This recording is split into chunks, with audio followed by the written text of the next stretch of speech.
नमस्कार. झुंजार SC37 news Osmanabad या YouTube चॅनलमध्ये व ब्लॉगमध्ये आपलं सर्वांचं स्वागत आहे. मी आप्पासाहेब शिरसाटे, झुंजार SC37 न्यूज उस्मानाबाद या यूट्यूब चॅनलचा व ब्लॉगचा मुख्य संपादक आपणास देत आहे. धाराशिव, उस्मानाबाद व परिसरातील दिनांक 28 मार्च 2026च्या 10 ठळक घडामोडी. ई गव्हर्नन्स सुधारणा कार्यक्रमाअंतर्गत उत्कृष्ट कार्य केल्याबद्दल धाराशिव उस्मानाबादचे जिल्हा अधिकारी कीर्तिकिरण पुजारा यांचा मुंबई येथे मुख्यमंत्री देवेंद्र फडणवीस यांच्या हस्ते गौरव करून केला सत्कार.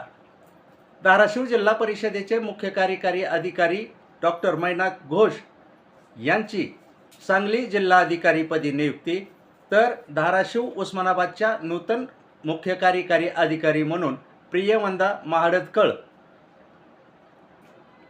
या आता महिला अध्यक्ष व मुख्य कार्यकारी अधिकारी. महिला एकमेकींना घेणार समजून व आणणार पारदर्शक कारभार. तुळजापूर तुळजाईचे क्षेत्राला लागतोय रक्षकाकडूनच कलंक. कर्तव्यावर असणाऱ्या पोलिसांनीच गावातील लेकुरवाळ्या मातेला लावली फूस.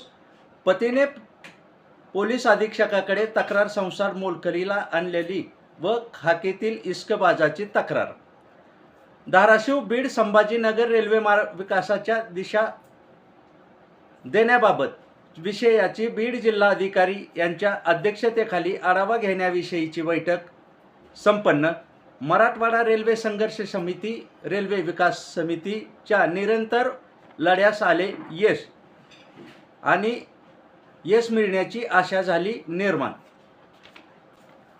उस्मानाबाद लोकसभा मतदारसंघाचे खासदार ओमराजे निंबाळकर यांनी पंढरपूर शेगाव भूमपरांडा मार्गे रेल्वे मंजूर करण्याची केली संसदेत मागणी. तुळजापूरचे पोलीस निरीक्षक अण्णासाहेब मांजरे यांना अवैध धंद्यांना पाठीशी घालण्यासाठी नक्की अभय कोणाचे? ठाण्यातच घडतोय लाचखोरीचा बाजार. आळा घालणार कोण? अधीक्षकाकडूनही होते डोळेझाक. धाराशिव पंचायत समितीकडून समतानगरकडे जाणारा बंद केलेला रस्ता पूर्ववत करण्याची शिवसेना उभाटाची निवेदनाद्वारे केली जिल्हाधिकारी यांच्याकडे मागणी.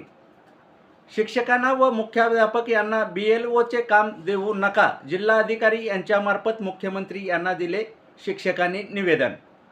परांडा तालुक्यात कामाच्या बहाण्याने 17 वर्षीय मुलीवर झाला अत्याचार. आरोपीने केला आई आजारी असल्याचा बहाणा. परांडा येथे पोस्को अंतर्गत गुन्हा झाला दाखल. पीडितेच्या आजोबांनी केली ही तक्रार. दुधी तालुका परांडा सोनवणे भास्कर या शेतकऱ्याला जातीवाचक शिवीगाळ करून शेतीचे केले नुकसान. रामचंद्र थिंटे यांच्यावर अट्रॉसिटीचा गुन्हा दाखल. पोलीस तपास सुरू. जिजाऊ चौक ते शिवाजी महाराज चौक रस्त्याचे काम संत गतीने सुरू. संत गाडगेबाबा चौकातून खड्डे बुजवण्याचे झाले सुरू काम. 6 महिन्यात बुजवले 3 वेळा हे खड्डे.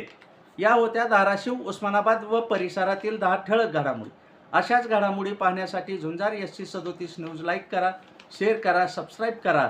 तसेच पाहत राहा झुंजार SC37 न्यूज उस्मानाबाद हे यूट्यूब चॅनल आणि झुंजार SC37 न्यूज ब्लॉग फॉलो करा. धन्यवाद.